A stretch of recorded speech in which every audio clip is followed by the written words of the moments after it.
Muy bien, ya estamos de lleno aquí en este informe diario para hablar de un tema que es triste, pero que conviene y siempre viene bien tenerlo presente en la memoria. Hablamos de ese estado de excepción que se creó en el año 76 a consecuencia de una situación institucional complicada en la República Argentina. Uno podría hablar de crónica de tiempos difíciles, podría robarle el título al libro que hizo Roberto Chepare Borda sobre historia y que se refiere a la década entre el 55 y 1966, pero la verdad es que la Argentina siempre tuvo tiempos difíciles hasta terminar esta dictadura. Hoy nos acompaña Raúl Esteban Radonich, es funcionario público, actual gerente de ANSES, pero en aquel entonces era un joven que terminó secuestrado por la dictadura y terminó desaparecido por un buen tiempo. Raúl, gracias por venir, buenas noches. Buenas noches, un gusto. No sé si coincidís conmigo, siempre hasta el final de la dictadura y unos años posteriores, siempre fueron tiempos difíciles para la Argentina, ¿no? Sí, obviamente...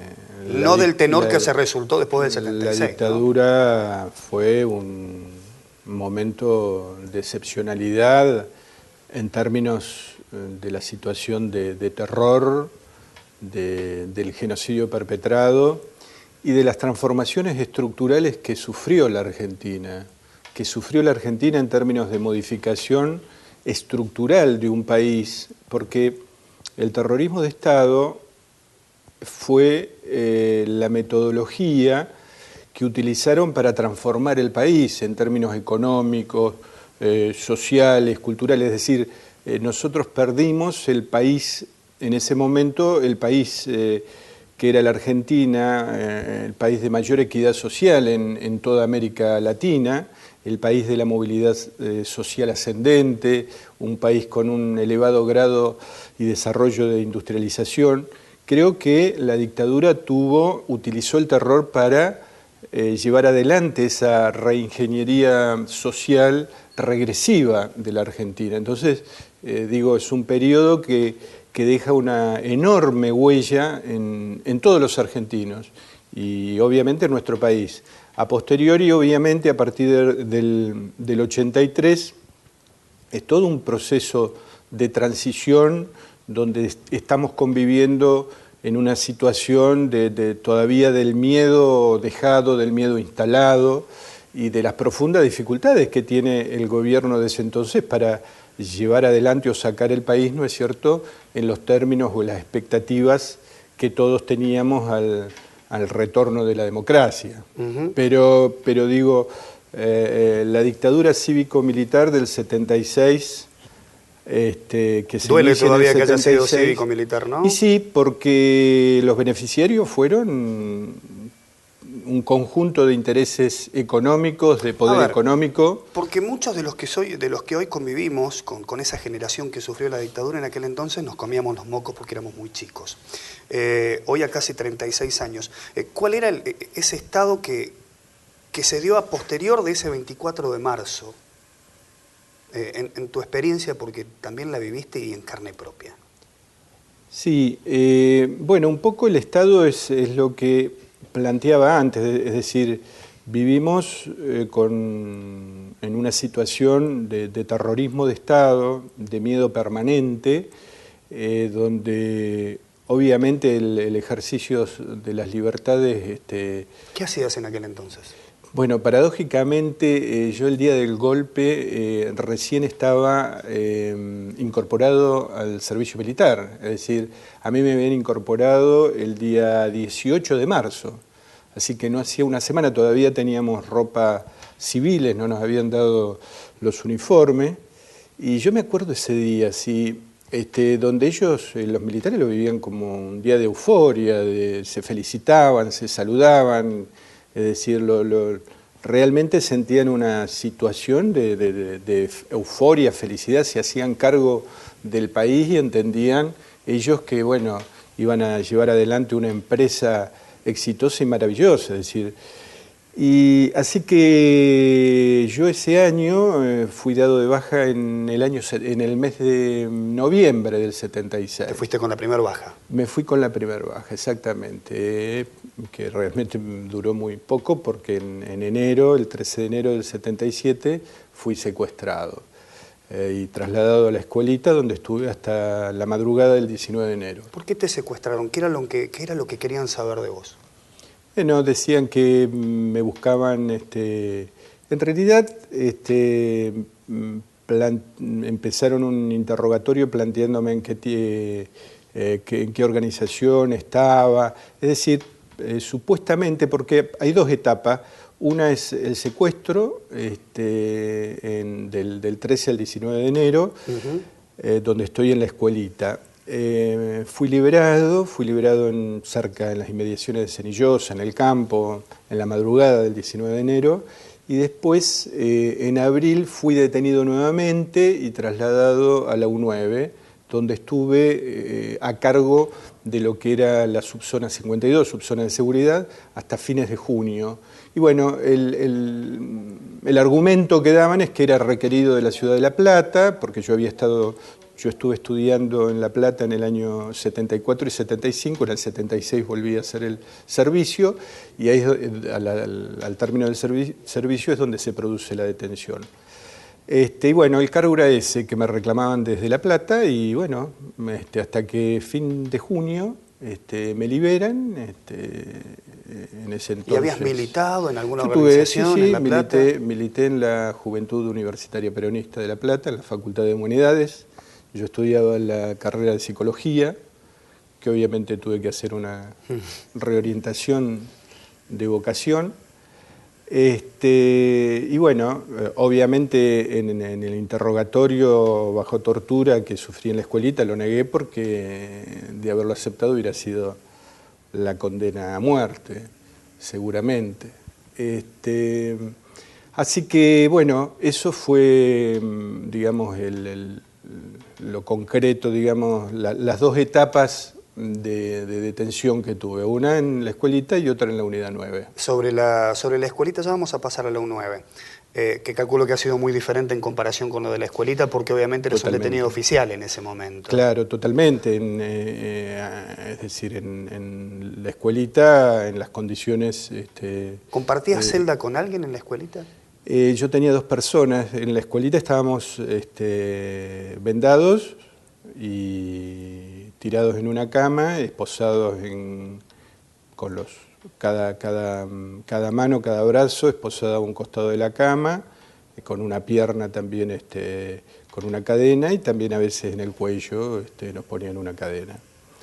Así que el estar vendado permanentemente me impedía ver quiénes estaban, pero a los dos costados tenía personas, y finalmente con la persona que estaba a mi izquierda me reencuentro en la cárcel, es decir, nos reconocimos la voz y nos reencontramos en la cárcel en abril, cuando a mí me detienen en abril y me llevan a la U9. ¿Cómo era cada día de esos 6 que estuviste allí en la escuelita?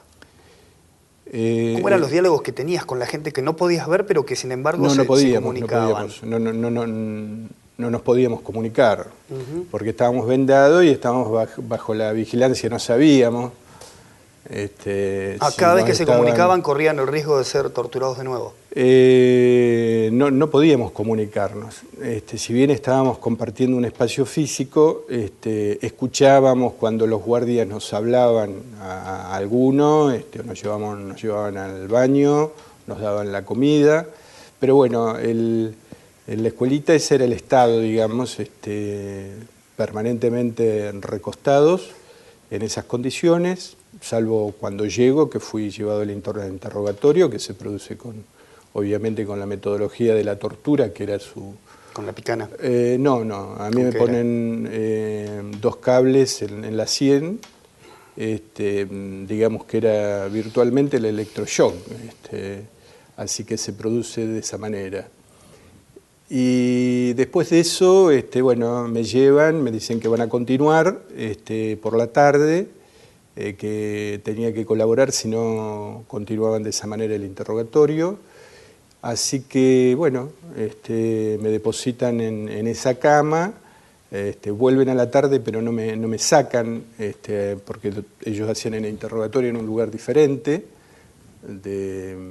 en un espacio físico diferente, digamos. O sea, cuando volvieron en alguno de los momentos cuando volvían a la tarde no te trasladaban, sino que te preguntaban en el mismo lugar donde estabas. Me dejaron, uno escuchaba cuando llegaban porque había una serie de movimientos de seguridad, de vigilancia, así que no me volvieron a llevar a interrogatorio.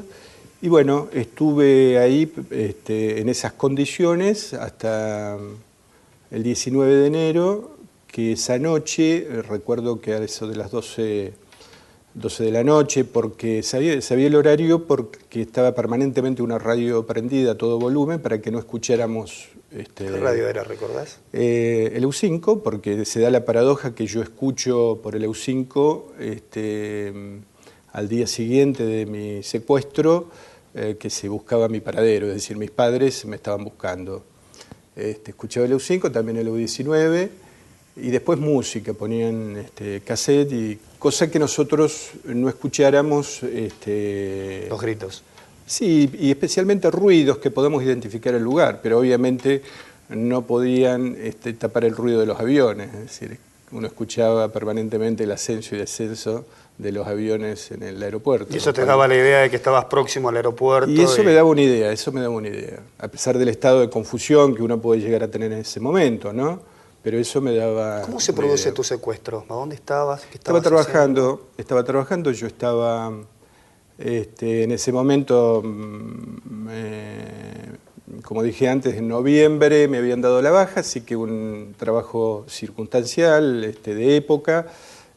Una persona conocida le faltaba un empleado en una gestoría en la calle San Martín, y bueno, el 13 de enero de la mañana llegan 3 personas, se identifica como Policía Federal, que mandaba el grupo, y ahí me detienen inmediatamente, me llevan a un Falcon, me tapan, me tiran en el piso, me vendan enseguida, me tapan con una especie de cubrecama, y bueno, empezamos a dar vueltas, salimos como para Centenario, bajan, suben de la ruta, todas maniobras para despistarme hasta que terminó en la escuelita.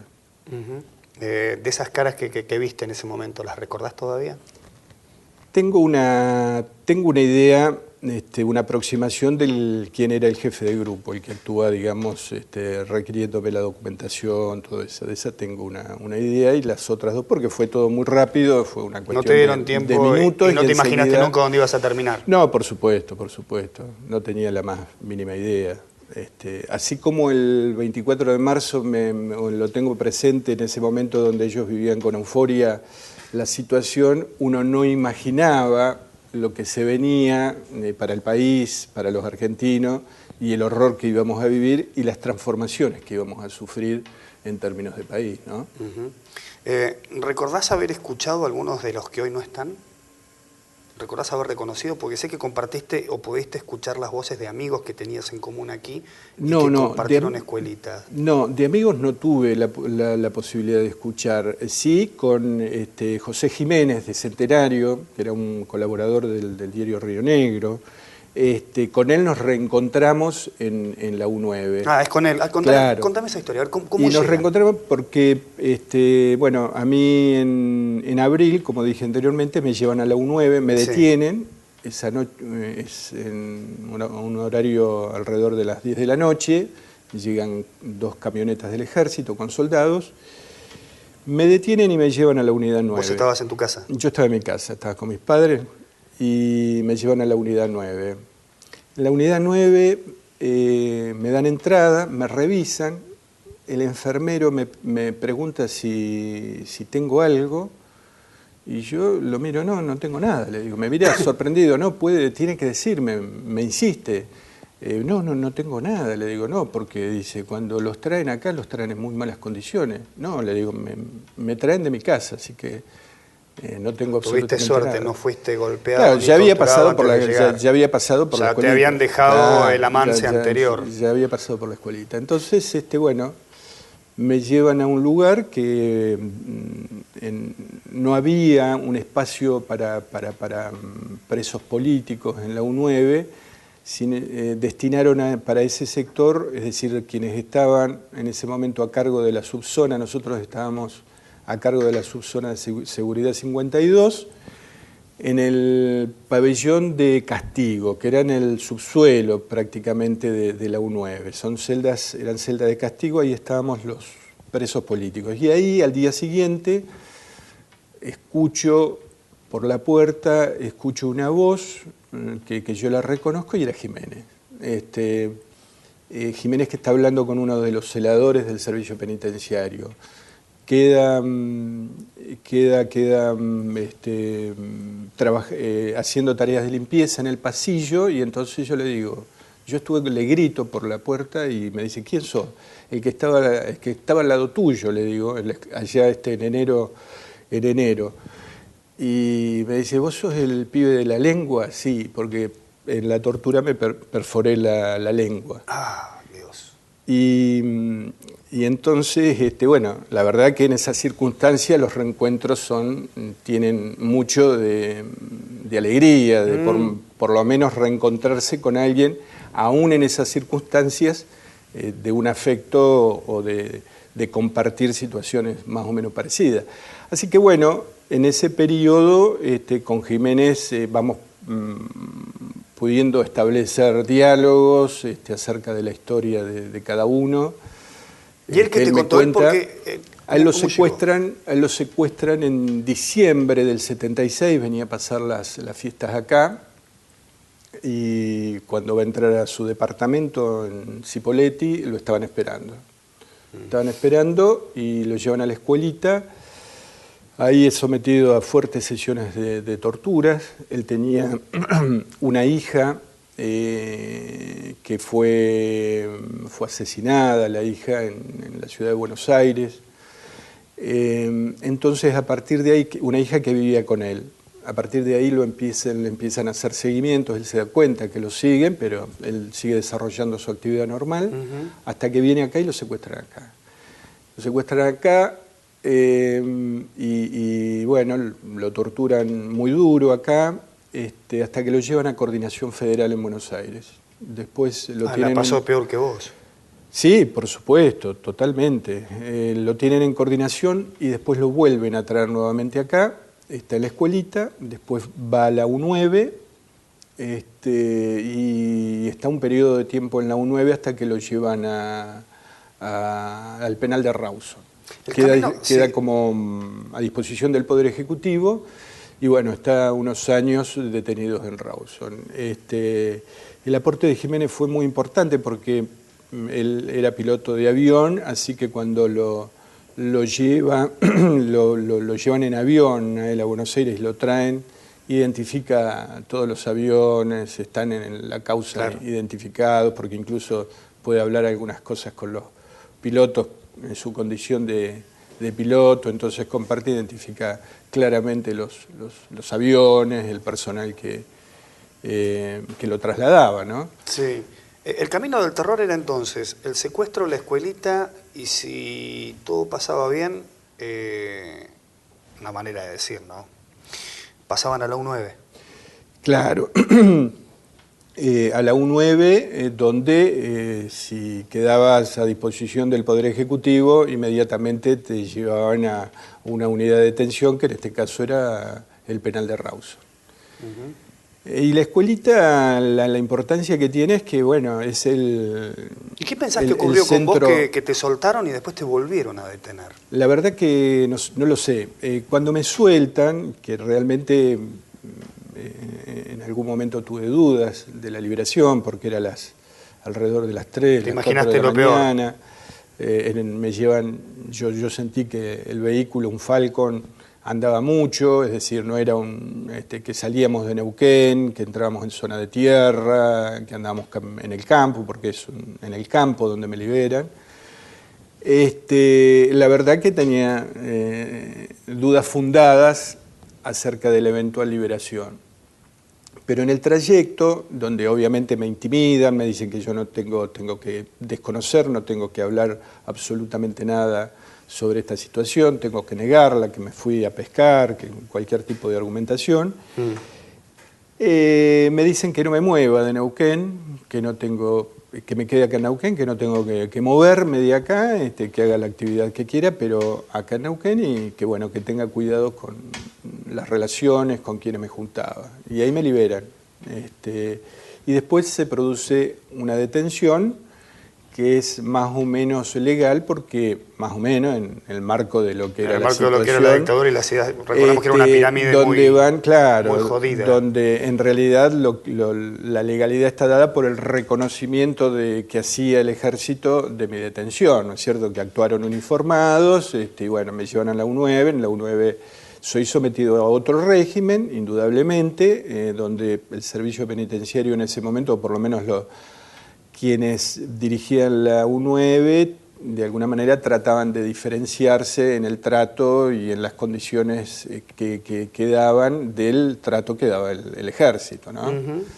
Pero bueno, habría que ver cuáles fueron las decisiones, qué pasó por la cabeza de ellos, pero esto está en el marco del esquema de terror, me parece que, digo, de la instalación del terror en una sociedad donde nadie, absolutamente nadie, pudiera oponerse a todo lo que estaban realizando, es decir, a los designios que tenían pensado llevar adelante en esto que yo hablaba, es decir, porque un país donde hay una sociedad que está viviendo en determinadas condiciones de vida, determinado esto que yo digo de la movilidad social ascendente, donde los hijos de los trabajadores podíamos ir a la universidad, esto que no es que uno estuviera condenado en una situación social, sino que podía revertirlo a través del trabajo, una sociedad de casi pleno empleo, prácticamente era pleno empleo. Es decir, cambiar esa sociedad, la única forma de cambiarla era a través del terror, porque era una sociedad que no iba a permitir vivir, retroceder en una situación social determinada que había alcanzado. Entonces, ¿de qué manera lo cambiamos? Con el terror. Vos sabés que nosotros solemos terminar muchas veces el programa con un cierre nuestro, pero te puedo pedir que te quedes, así hacemos un corte y hacemos un cierre en conjunto. ¿Cómo no? ¿Puede ser? Ya venimos.